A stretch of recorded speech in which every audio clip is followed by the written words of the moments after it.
Recent যে বিষয়টার উৎপত্তি সেটা হচ্ছে আমি কিন্তু হ্যাঁ আমি অনন্য মামুনকে এখন তার বলতে কোনো দ্বিধা নেই, অনন্য মামুনকে উদ্দেশ্য করেই একটা স্ট্যাটাস দিয়েছি যেখানে অনন্য মামুনের নাম ছিল না। তারপরে ওই স্ট্যাটাস দেখে ওর নিচে নিচে অনেকেই জিজ্ঞেস করেছে কে কে, উত্তর এসছে অনেক জায়গায় অনন্য মামুন উত্তর এসছে। এরপরে আমার উইদাউট এনি কনসার্ন হচ্ছে নিউজ হয়েছে, অনেকগুলো নিউজ হয়েছে, আমি জানিও না। আজকের কাগজের একজন আমাকে ফোন করে ইন্টারভিউর জন্য ফোন করে, তখন বলছিল যে অনেকেই তো নিউজ করে ফেলেছে, আপনারা আরেকটা আমি একটা ইন্টারভিউ করতে চাচ্ছি। আমি তো কাউকে ইন্টারভিউ দেই নাই। তো বলে যে আপু এটা তো নিউজ হয়ে গেছে। তখন আমি ওনার কথাও বিশ্বাস করিনি, আমি ভেবেছি যে উনি হয়তো বা আমার থেকে ইন্টারভিউটা নেওয়ার জন্য এগুলো বলছে। পরবর্তী সময় আমি কি করলাম, আমি ওনার সাথে শেয়ার করেছি, বলে যে আসলে ব্যাপারটা কি। আমি বলছি কি আপনি জেনে রেখেছেন ভালো কথা, কিন্তু আপনি এটা নিয়ে নিউজ টিউজ করেন না।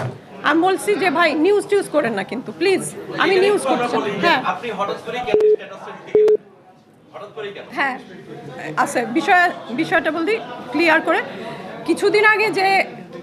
কিছুদিন আগে দেশের যে পরিস্থিতিটা ছিল, সত্যি কথা আমি যেই সময়টাতে তার দ্বারা একরকম বলবো যে মানে জুলুমের শিকার হয়েছি সব কিছু মিলিয়ে। আমি আমার পারিশ্রমিক পাইনি, সে আমাকে অপমান অপদস্থ করেছে, নানানভাবে ছোট করে কথা বলেছে, ইন্ডিয়ায় নিয়ে সে আমাকে প্রত্যেক শটে অপমান করেছে। এই জিনিসগুলা ডাবিংয়ের দিন চরমভাবে অপমান করেছে। এই জিনিসগুলা আমার ভেতরে জমা ছিল এবং এটা আমার তাকে কোনো না কোনো সময় বলতেই হতো। পরবর্তী সময় তাকে আমি দেখি যে ফেসবুকে সে অনবরত অনেক নীতি কথা, অনেক কিছু যেটা তার স্বভাবের সাথে যায়ই না। একটা মানুষের সাথে মানুষদের তুমি পারিশ্রমিক দিচ্ছ না কাজ করে, তুমি মানুষকে অসম্মান করতেছো আর্টিস্টদেরকে, অথচ তুমি নীতি কথা পোস্ট দিয়ে যাচ্ছ দিনের পর দিন। এটা তো আসলে একটু সহ্যের বাইরে চলে যায়। আর আমি এখন বললাম কেন, দেশের পরিস্থিতি তখন আসলে কথা বলার ফেভারে ছিল না।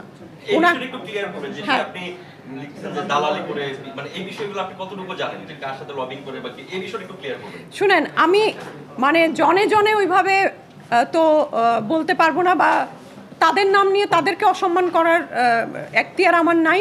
কিন্তু তাকে আমি যেটা দেখেছি, যেভাবে সে কাজগুলো মানে সিস্টেমটা তার যেটা, সেটা এক রকমের বাটপারি করেই করে এবং সেখানে দালালি অবশ্যই আছে।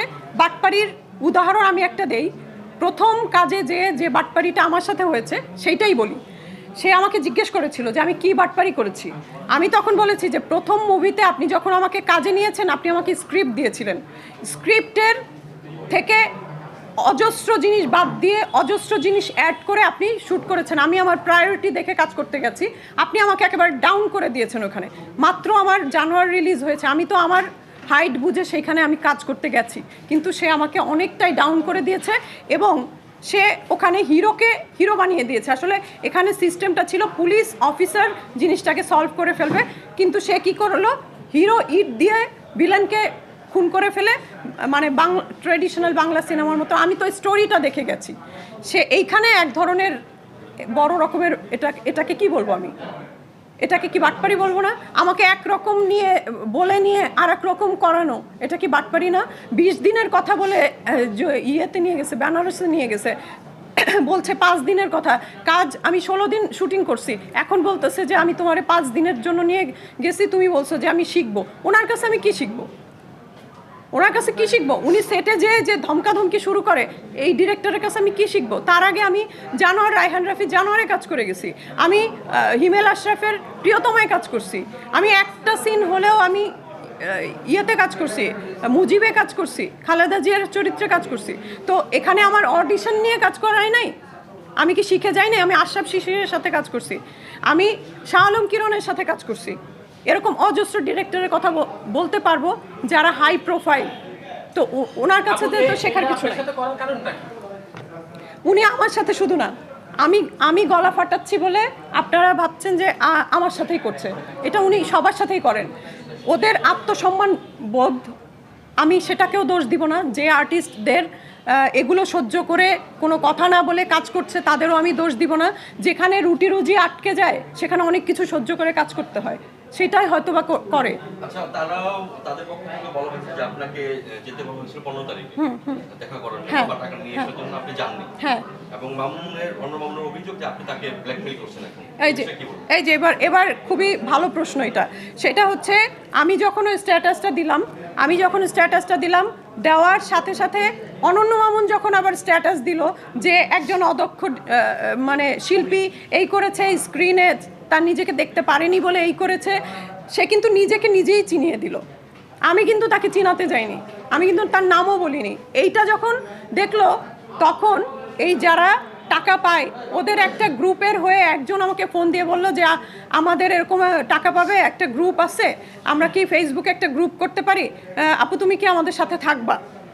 তখন আমি চিন্তা করলাম যে ঠিক আছে, তাদের সাথে থাকি, গ্রুপটা ওরা একটু শক্তি পাবে, ঠিক আছে। এই জন্য কিন্তু ওদের সাথে থাকা। এবং আমার একাকে যখন যেতে বলেছে এই আসিফ, এটা একটু শুনতে হবে, সেটা হচ্ছে আমার যখন একা যেতে বলেছে সে তখন আমি রাব্বানিকে বলেছি যে আমি কিন্তু আসলে সিক, আমার একটা অপারেশন হবে, দেশে বাইরে যাব।